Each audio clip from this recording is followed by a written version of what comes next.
Well, good morning here at the Political Command Center. My name is Dalton Kawesa, and thank God it's a Friday. Yeah, on Friday we get to get down.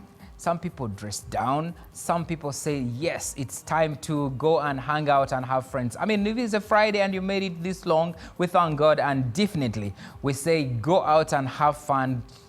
Check on your relatives, your friends. This is the time. So we're here, and it's a media roundtable. We only host a part of journalists to give us perspective on how these stories were covered throughout the week, and at what point did the editors get it right? Did the reporters also get it right? And today I have Derek Wandera in studio here. I also have welcome to the show. Thank you, Dalton. It's always nice being here. All right, I also have Gloria Nakajubi joining us to be on the show. Thanks, Dalton. Very nice to be here. Yes, this week had a lot of activities, and some was a spillover from last week. And we're looking at the NRM Primaries. They had the mayor elections, which we've been announcing since last night. And also, NUP, National Unity Platform, celebrated 5 years. And we want to take an audit of how the journalists covered these stories about NUP and particularly also NRM. Let's begin with you, Derek. In the newsroom, do you think the editors and the reporters got the right pulse of the stories around NRM? The NRM story has always been something that you always have to look out for as a journalist, as an editor, a story that you have to prepare in advance. Because, say for other small opposition political parties, I think NRM always is one that makes news even when there is no news, when you don't expect. In 2018, I covered I covered the NRM elections, the primaries, and the story was as revealing as it always has been. You always expect chaos, you always expect deaths, you always expect violence, and you always expect the aftermath is always even worse, because you get so many, including very big wigs, coming up to have a say, or to even complain about a thing or two. In this particular one, I think in the media house that I sit, there was an intentional big eye given to it, to the NRM primaries, and so many strands came out on the primaries. You look at the way people voted, you look at the turn up, you look at how it turned out to be, the turn up and and how it turned out to be, that it was always messy. For instance, when you look at the presidential and parliamentary primaries that happened, I think 2 weeks ago, turnout was very good. Of course, the mess always comes around the register and whatever. So many ministers lost out on the slots. And like NBS has extensively covered the chaos that came through.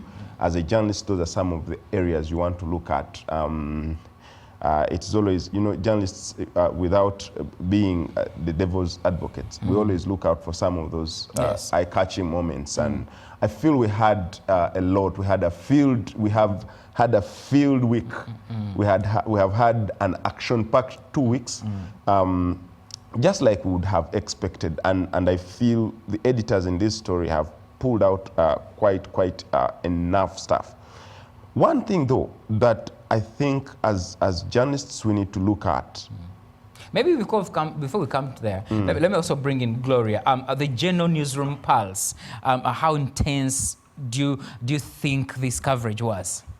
Well, thanks so much. But to add on what Derek has highlighted, it was a media frenzy, you'd want to call it, where you actually felt like the only thing happening in this country were the NRM primaries. Yeah, and understandably so, major political party, the party in power, what do you expect? So there was that whole buzz around, and a lot of times we have to also appreciate that what is happening in, they say that the media influences, but a lot of times, sometimes the other side influences what actually becomes to be the lead stories. And so we saw that the interest that this particular election had actually from the population, it also necessitated the media to actually rally behind what was happening in the population. Yeah, so it was more of, you could say, the people influenced what then became the top stories.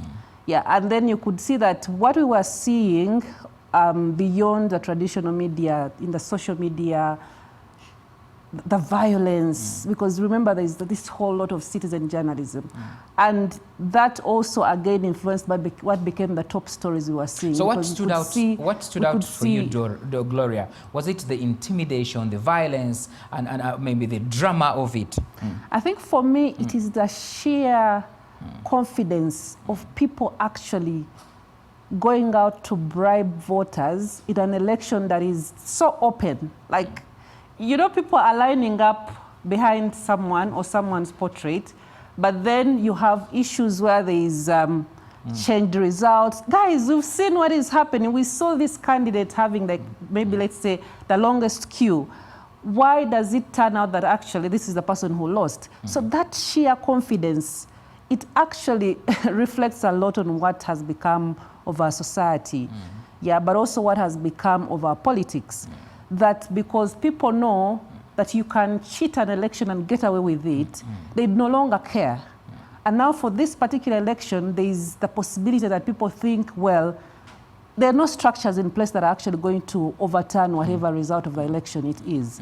So people will go ahead and bribe their way through the system, that is if there is a system anyway, or bribe their way into any election, and they know their win will stand. I mean, I think for me, it was painful to watch, yeah? Like, how do you stand in broad daylight, you know, with camera, dishing out money? All right. Yeah. Let me bring in Wandera.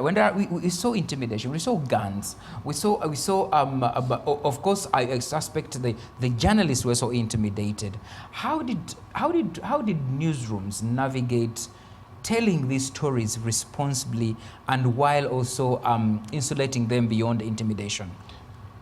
I think we go into this election after Kawempe North by-election, where we had a lot of intimidation, a lot of violence, especially against journalists. So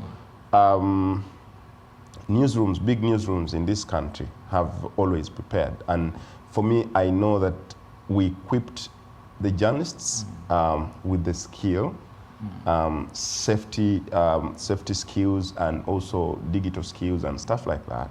But also there was a lot of intentional outlook on the different media houses on how they packaged the news. Yes. Packaging the news in the sense that then what is appreciable on the side of of the consumer.